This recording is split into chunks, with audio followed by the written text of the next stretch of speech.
오늘은 날주 본문 중에서 에스겔서 17장을 가지고 말씀을 나누도록 하겠습니다. 다들 잘 아시겠지만요, 에스겔이라고 하는 이 말씀은, 성경은 이사야, 예레미야, 다니엘과 더불어서 대선지서에 해당되는 부분입니다. 대선지서와 소선지서를 나누는 그 이유는 대선지서를 쓴 선지자들이 더 위대하고 소선지서를 쓴 사람들이 그렇지 않고 이런 차이가 아니라 단순히 분량 차이 때문에 그렇게 구분을 합니다. 근데 이 에스겔서는 1장 초반부부터 보신 분들 잘 아시겠지만, 이 에스겔이라고 하는 이 제사장이 바벨론의 포로로 붙잡혀 가서 멀리 타국에 있으면서 그발강이라고 하는 그 강의 강가에서 하나님의 말씀이 임한 것을 바탕으로 기록한 내용입니다. 그런데 이 에스겔이 바벨론 포로로 붙잡혀간 그 시점에도 아직 남유다 왕국이, 자신의 고국이죠, 조국이 아직 완전히 멸망한 것은 아니었습니다. 남유다 왕국은 총 3번에 걸쳐서 바벨론의 포로로 붙잡혀 가게 되는데요, 바꿔 말하면 이것은 총 3번의 기회가 있었다라는 뜻도 됩니다. 역사를 주관하시는 하나님께서 그 남유다 왕국에게 마지막까지 기회를 주신 것이죠.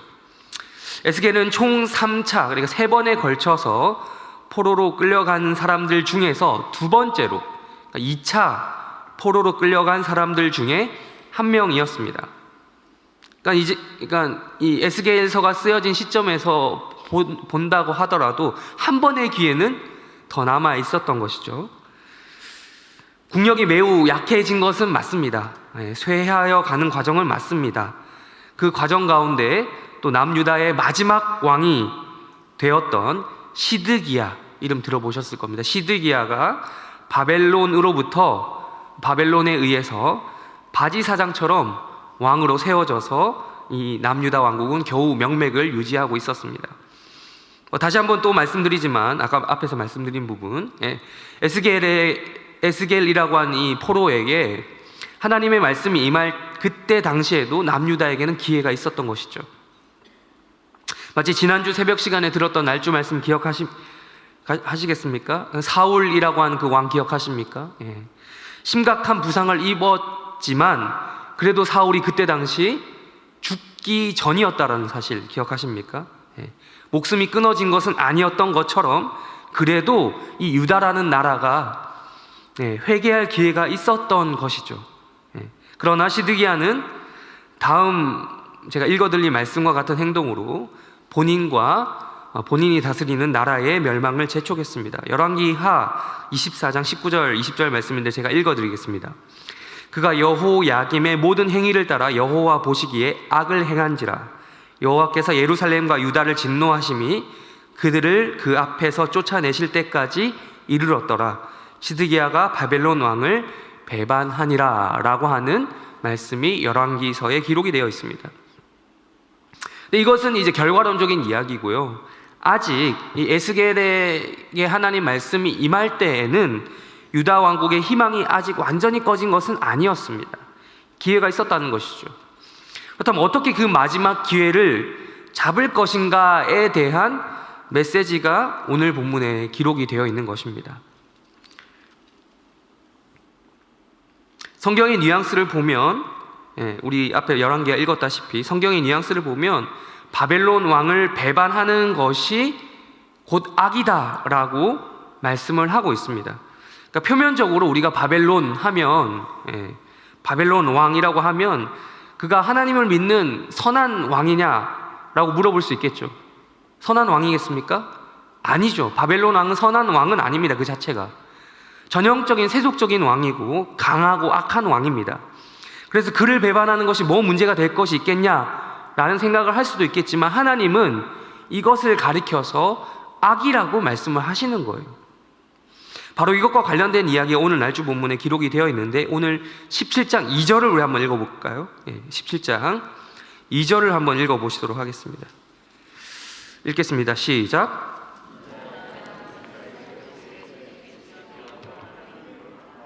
네, 우리는 지금 비유라는 말, 수수께끼, 비유라는 방식으로 하나님께서 지금 선지자 에스겔에게 말씀을 전하도록 하십니다. 비유하면 우리는 예수님을 떠올리게 되는데, 예수님께서 비유로 자주 말씀하셨으니까 비유하면 예수님이 자주 떠오르는데요. 그런데 예수님만 단독으로 그러셨던 것이 아니라 하나님께서는 이미 구약 시대 때부터 선지자들에게 비유라는 방식으로 말씀을 전하게 하셨어요. 왜 그랬을까요? 왜 그랬냐면 그래야 듣기 때문이에요. 주의 집중을 위해 여러 가지 방법으로 이야기를 하시는데 그 중에 한 방편이 비유죠. 안 그러면, 반대로 말하면 그거죠. 안 그러면 안 듣는다라는 거예요. 다양한 방식으로 접근을 해서 하나님의 말씀을 들으라는 거죠. 핵심은 똑같습니다. 사실 비유라는 방식을 사용하든 아니면 직설적으로 얘기하든 어떤 방식을 사용하시든 핵심은 똑같습니다. 하나님의 말씀을 들으라. 듣지 않으면 망한다라는 거예요. 근데 그렇게 말을 했더니 안 들으니까 여러 가지 방식을 사용해서 말씀을 하시는 거죠. 선지자들이 그렇게 했기 때문에 완전한 제사장, 왕, 선지자, 삼중직을 가지신 예수님께서도 그렇게 선지자를 따라서 비유로 말씀하시는 경우가 많은 거죠. 에스겔도 오늘 말씀에 보면 에스겔도 17장에서 그렇게 비유로 된 말씀을 가지고 선포하는 것이죠. 백성들에게. 우리 이어서 3절을 읽도록 하겠습니다. 3절 함께 읽도록 하겠습니다. 시작. 색깔이 화려하고 날개가 크고 깃이 길고 털이 숱한 큰 독수리가 레바논에 이르러 백향목 높은 가지를 꺾되. 여기 보시면 색깔이 화려하고 날개가 크고 깃이 길고 털이 숱한 큰 독수리, 되게 수식어가 많죠. 독수리입니다. 독수리 한 마리가 이렇게 앞에 여러 수식어를 붙여서 등장을 합니다. 누구를 말하는 걸까요? 바벨론입니다. 바벨론. 고대 근동 사회에 있어서 지금 우리나라도 마찬가지겠지만 독수리라고 하는 이 동물은 이 강함을 상징하는 전형적인 동물입니다. 날짐승이죠. 장수하는, 오랫동안, 독수리 하면 또 오래 산다고 알려져 있어서 강하고 오래 가는 이런 튼튼하고 강한 동물을 말하는 거죠. 지금도 여러분 독수리 하면 새 중에서는 가장 최고 아니겠습니까? 새 중에서 가장 강한 새, 하늘의 왕자 이렇게 불리는 것이죠. 근데 이 독수리로 비유되는 바벨론의 위세가 어떤지 지금 말씀에서 계속해서 지금 이어지는 것이죠.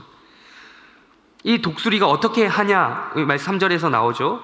레바논에 이르러서 백향목 높은 가지를 꺾었다 라는 말을 해주고 있습니다. 이것은 이스라엘을 굴복시켰다는 말을 비유로 한 것입니다. 여러분, 레바논이라고 하면 이스라엘이 무슨 상관이냐 라고 할 수 있겠는데, 물론 레바논과 이스라엘은 전혀 다른 나라죠. 전혀 다른 나라인데 지금 이 말은 그겁니다. 예루살렘에 지어진 솔로몬 성전이 어디로부터 그 재료를 가져왔는지 기억하시죠? 바로 레바논에 있는 백향목을 가져다가 지은 것이 솔로몬 성전입니다. 최상급 목재로 활용이 되었죠. 그걸로 미루어 보면 예루살렘 성전이 바벨론에 의해 점령되고 파괴되는 그런 이미지를 지금 보여주고 있는 것입니다. 이어서 우리가 5절과 6절을 한번 읽도록 하겠습니다. 5절과 6절 읽겠습니다. 시작.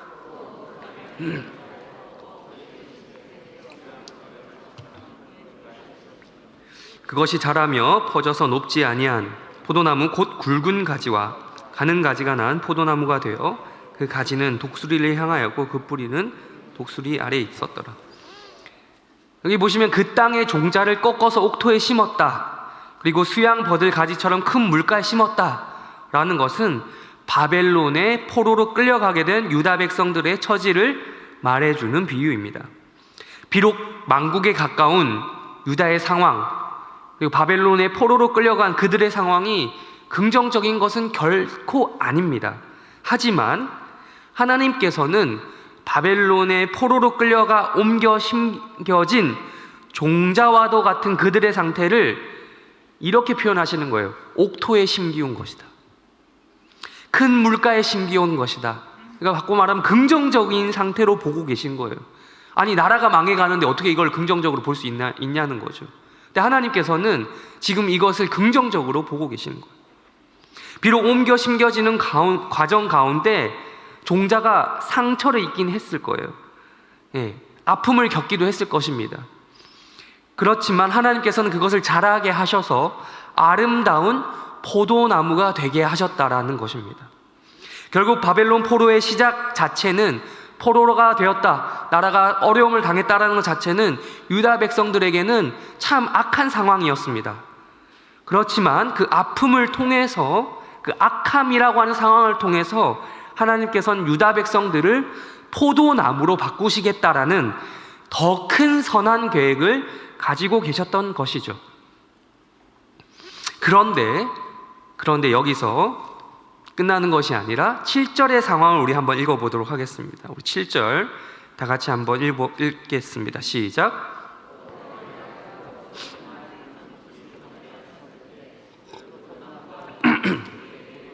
받으려고 그 심어진 두둑에서 그를 향하여 뿌리가 뽑고 가지가 퍼졌도다. 여기 독수리가 또 나와요. 이 독수리는 앞에 나온 3절의 독수리가 아니에요. 한 마리가 더 나오는 거죠. 앞에는 좀 더 수식어가 더 많았어요. 근데 여기는 조금 덜해요. 몇 개 빠졌어요. 생략이 됐습니다. 그러니까 독수리긴 독수리인데 좀 못한 독수리인 거죠. 근데 중요한 것은 이 포도나무가, 그렇게 자라난 포도나무가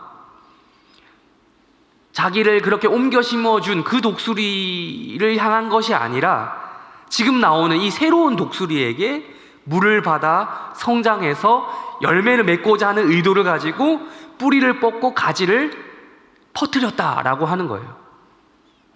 이것은 처음 독수리, 바벨론 때문에 자랄 수 있었던 유다가, 시드기야 왕이죠.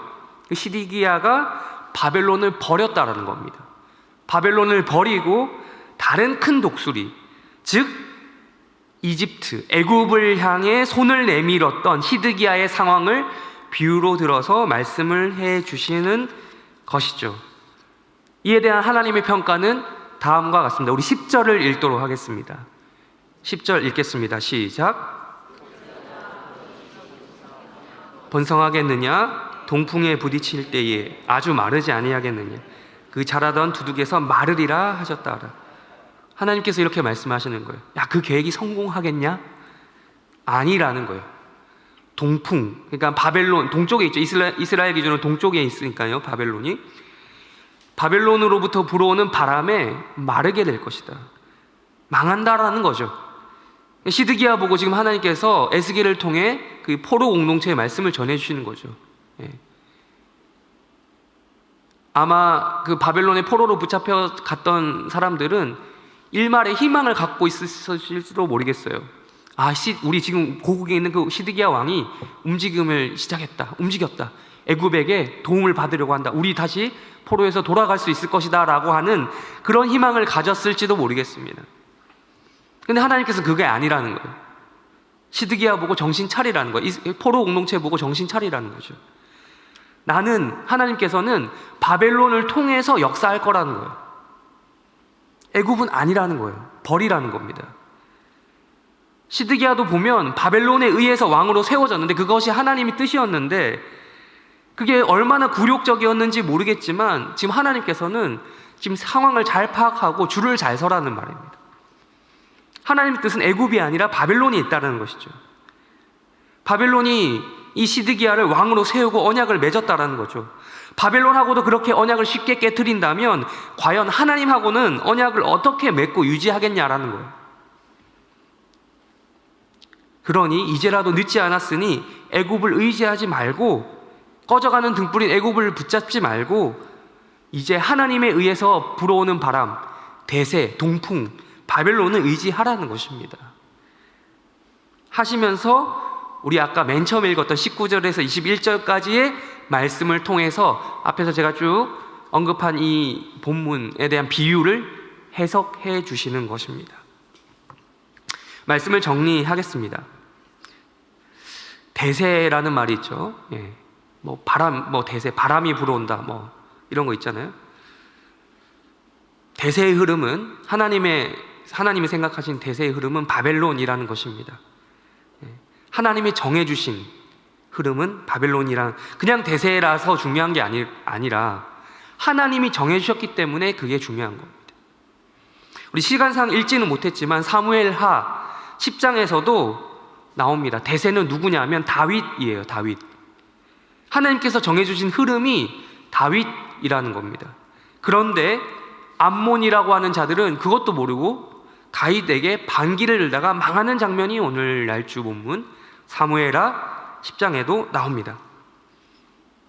바벨론 그리고 다윗 이들 앞에 오늘 나온 시드기야와 읽지 않은 이 사무엘하에 나오는 암몬 이 각각은 바벨론과 다윗 앞에 무릎을 꿇어야 했습니다.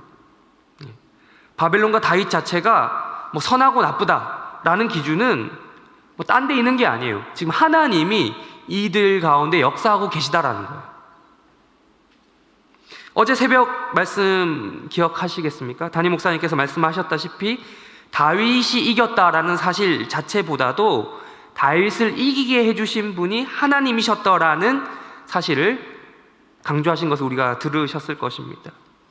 우리도 마찬가지 아니겠습니까? 대세의 흐름을 잘 파악을 해야겠죠. 우리의 안목이 아무리 믿을 수 있는 것이다 하더라도 우리가 스스로 틀리는 것을 많이 경험하지 않습니까? 하나님께서 어디와 함께 하시는지 우리가 잘 파악을 해야겠고요. 하나님 편에 서서 하나님 뜻대로 살아가야 할 것입니다. 어디가 하나님께서 지지하시는 방향인지 파악을 잘 해야 되고 소위 말하는 대로 줄을 잘 서야 되는 것이죠. 또한 그것이 비록 바벨론이라고 하는 이해되지 않는 내 생각으로는 이해되지 않는 굴욕적인 방식 앞에 무릎을 꿇는 그런 방법이라 할지라도 그것이 하나님의 뜻이라면 곧 선함이 될 수 있는 것입니다. 물론 그렇다고 해서 출애굽해서 나온 그것으로 애굽으로 다시 돌아갈 이유가 없다라는 거예요. 하나님 입장에서 바벨론 왕과 언약을 맺었으면 그 언약을 지키는 것이 도리이고 정답인 것이라는 것이죠. 바벨론 왕하고 맺은 언약도 안 지키는데 하나님하고 맺은 언약을 지키겠냐는 것이 하나님의 말씀인 것이죠. 그렇게 비록 그 순간은 힘들고 굴욕적으로 느껴질지 모르겠지만 그 바벨론하고 맺은 언약을 잘 지키면 유다 백성들에게는 분명 얻는 것이 있을 거다라는 것이 하나님의 말씀이신 것이죠. 왕국 역사가 시작된 이래로 그렇게 지키지 못했던 하나님과의 약속, 하나님과의 언약을 그 약속을 통해서 굴욕적인 약속을 통해서 다시 한번 생각하게 될 것이라는 것이죠. 우리가 하나님 바벨론하고도 이렇게 굴욕적이고 부당한 언약을 지켰는데 하나님하고 언약이라고 안 지킬 수 있겠냐라는 생각을 들게 만드시고 싶었던 것이죠. 이스라엘이 배우기를 원했던 그 약속이라는 것입니다. 우리도 마찬가지입니다. 우리도 세상에 살면서 각종 불의를 다 보고 경험하면서 살아갑니다. 남 이야기가 아니죠. 우리 이야기입니다. 지금 이 말은 불의를 행하라는 말이 아니죠.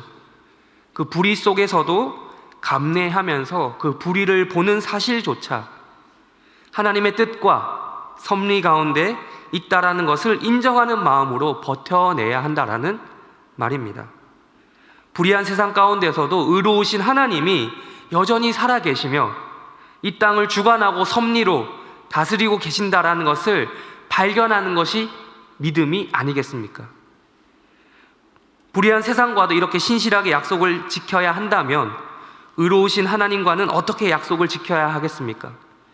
늘 우리를 향해 신실하게 다가오셨던 지금도 그러하신 하나님께 더욱더 충실하게 그분께서 세우신 언약을 기억하며 살아야 하지 않겠습니까? 오늘 에스겔에 의해 선포되는 말씀을 들은 이스라엘 포로들은 바벨론 한복판에서 이 말씀을 들었습니다. 우리도 세상 가운데 있는 교회에서 이 말씀을 듣고 있습니다. 여전히 하나님께서 살아계심을 믿으며 오늘 하루도 말씀과 함께 시작하는 해림교회 성도들이 되시기를 바랍니다. 주기도문으로 기도하고 각자 개인 기도 제목 가지고 기도하시다가 때가 되면 돌아가시기를 바랍니다. 기도하시겠습니다. 하늘에 계신 우리 아버지여, 이름이 거룩히 여김을 받으시오며 나라의 임하옵시며 뜻이 하늘에서 이루어진 것 같이 땅에서도 이루어지이다. 오늘날 우리에게 일용할 양식을 주옵시고 우리가 우리에게 죄 지은 자를 사하여 준 것 같이 우리 죄를 사하여 주옵시고 우리를 시험에 들게 하지 마옵시고 다만 악에서 구하옵소서. 대개 나라와 권세와 영광이 아버지께 영원히 있사옵나이다. 아멘.